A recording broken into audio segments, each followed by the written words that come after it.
Number 10. Battletoads and Battlemaniacs. Battletoads and Battlemaniacs is a sort of beat-em-up, but with a lot of platforming. Oh boy, there's some tough platforming. Just like the original, but now it's in 16-bit. The music is great, and I love the gameplay. The sprites are more detailed due to it being in 16-bit, and it really makes you feel like you're involved in its world. Just like the first one, it's challenging.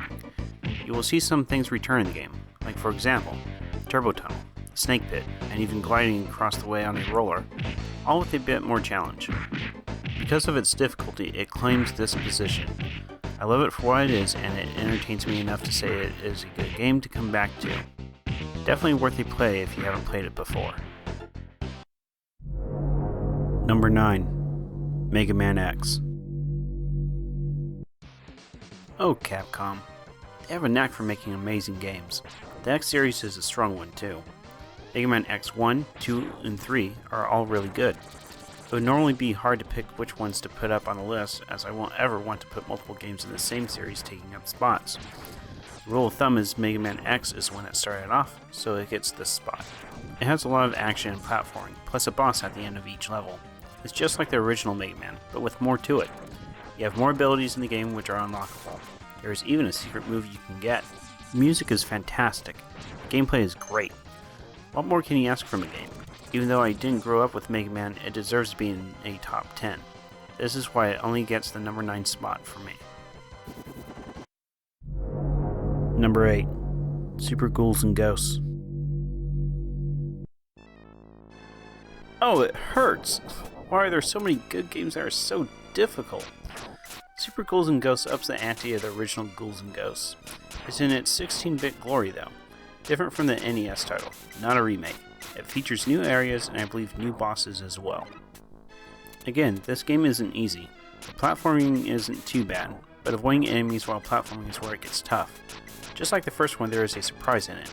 A hard game, but all the more reason to play it. Games that are challenging give you more of a feeling of accomplishment. Still though, it gets this position due to its difficulty. Still not a game to pass up on. Number 7. Super Mario World. Super Mario World takes everything that Super Mario Bros. 3 did and improved on it. I love Super Mario Bros. 3 a lot. I like Super Mario World for this. There are various worlds, each with their own identity.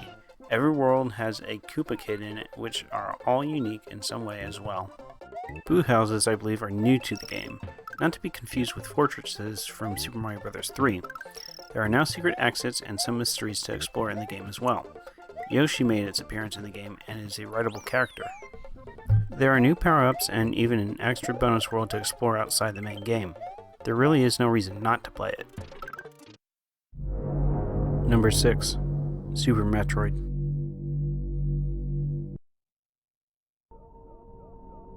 Super Metroid is one of the best games for the Super Nintendo. It has all that the original Metroid offers and more. More things to collect, more upgrades to your suit, and more bosses.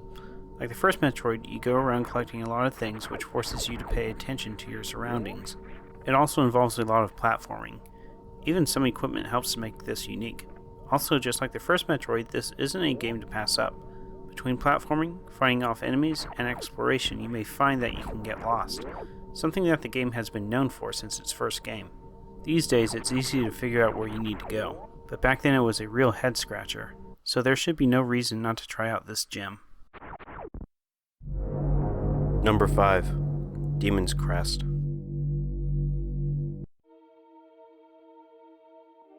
So many hard games on this list. There are just too many. I have some complaints about these games being difficult, but they are here because they are really amazing and great games, including Demon's Crest. If you haven't played Gargoyle's Quest 2 on the NES, Demon's Crest is pretty much just like that. Instead of walking to your destinations in the overworld, you fly though. It's everything that Gargoyle's Quest 2 has, but it is in 16-bit. The sound on the SNES is spectacular. It is a horror-based game.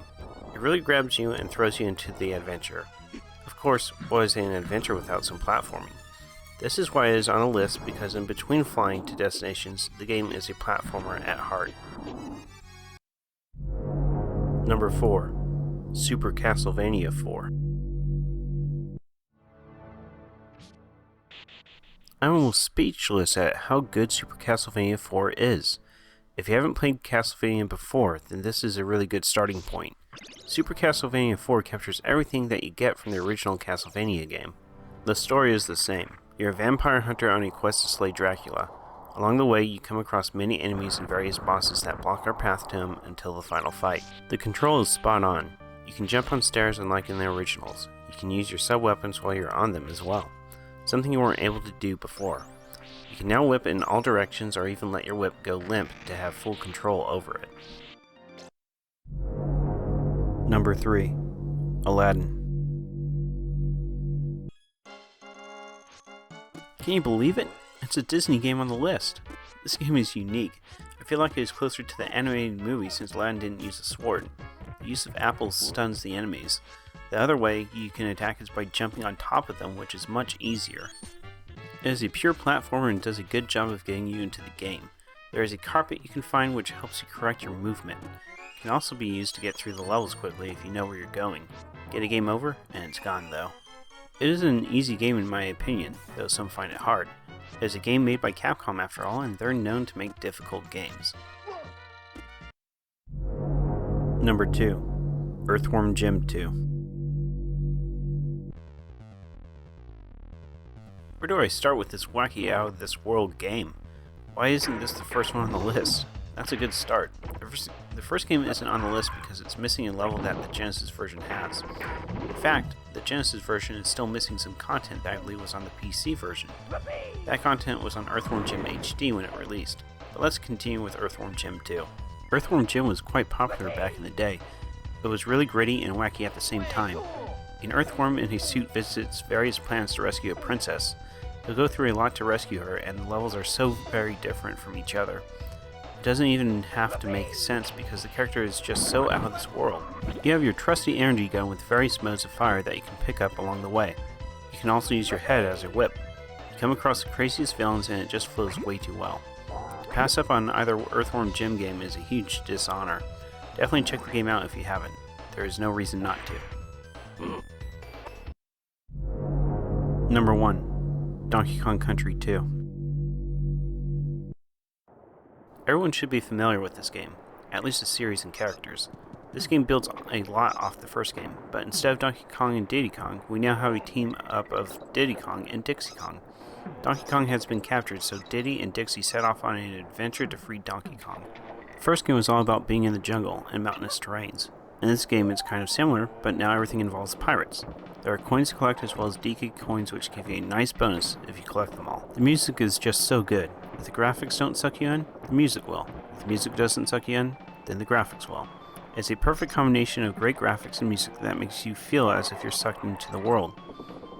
It is my favorite of the series, but consider this a starting point for getting into Donkey Kong Country if you haven't played one before. All three are really good though. Thank you for watching. Please comment, like, subscribe, and click that notification bell. See you in the next video.